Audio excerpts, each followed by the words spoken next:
देखिए ज्ञान मार्ग में तो समाधि है ही नहीं, और ज्ञान का अंत बहुत साधारण है। यहाँ पर अज्ञेयता मिलती है बाद में, मान्यताओं का अंत हो जाए आपकी सारी, ज्ञान का अंत हो गया। तुर्या वो अवस्था है जिसमें कि अखंड चेतना होती है, सभी अवस्थाओं में चेतना होना तुर्या है। ये भान होना, भान तो नहीं कहेंगे, ये ज्ञान होना कि मैं दृष्टा मात्र हूं, मैं साक्षी मात्र हूं, मैं ब्रह्म हूं, मैं संपूर्णता हूं, ये भाव रहना तुर्या है। हाँ, उसके कारण अवस्था में थोड़ा थोड़ा परिवर्तन देखने को मिलेगा, लेकिन अवस्थाओं का नाश नहीं होगा, बाहर से कुछ खास दिखाई नहीं पड़ेगा। जब तक शरीर है, जब तक मन है, वो अपनी गतिविधि जारी रखेगा।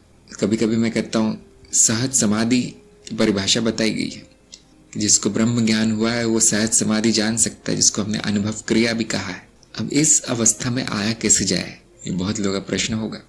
तो आप पहले से इस अवस्था में, जो अभी आपकी प्राकृतिक अवस्था है वो सहज समाधि की है, बस ये ज्ञान ले लीजिए और आ गए समाधि में।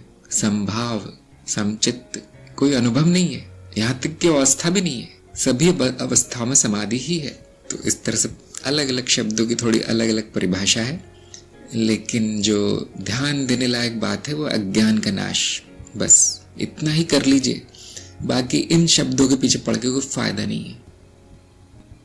क्या महत्वपूर्ण है ज्ञान मार्ग में?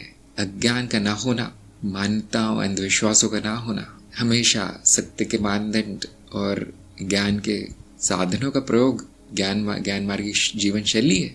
बाकी सब तो बराबर है, बाकी सब तो पहले से ही पूर्ण है, सुंदर है, उससे फेर बदल की आवश्यकता नहीं है। फिर नहीं, मेरी तो समाधि की अवस्था नहीं है, मेरी ये नहीं है, मेरी वो नहीं, मतलब अज्ञान बहुत है। ऐसे कैसे नहीं है कि ब्रह्म ने ब्रह्म होना बंद कर दिया क्योंकि आपको अज्ञान है? नहीं, ब्रह्म वो पहले से है। इसको हम कहते ना, सोने पर मिट्टी लगी है, धूल लगी है, तो क्या वो सोना नहीं रहा? क्या वो कहेगा अरे मैं तो लोहा हो गया, पीतल हो गया? नहीं, वो सोना ही है, बस दिख नहीं पड़ता, उसकी चमक नहीं दिख पड़ती। इसी तरह से आप ब्रह्म है, आप सहज समाधि में है, ब्रह्म की अवस्था सहज समाधि की, अनुभव क्रिया की, क्यों नहीं दिख पड़ रहा? कुछ अशुद्धि है, कोई अज्ञान है, उसकी चमक नहीं सामने आ रही। क्या तुर्या में जाकर मैं समाधि में आ जाऊंगा? इस तरह से लोग पूछते हैं। अब जो अभी से है वो कैसे आ जाएगा? जो अभी से है वो आएगा नहीं और वो जाएगा भी नहीं। उसका ज्ञान आएगा, उसे ज्ञान जाएगा, उसकी चेतना आएगी, उसकी चेतना जाएगी, और उसमें कोई बुराई नहीं है। आती है तो आए, जाती है तो जाए।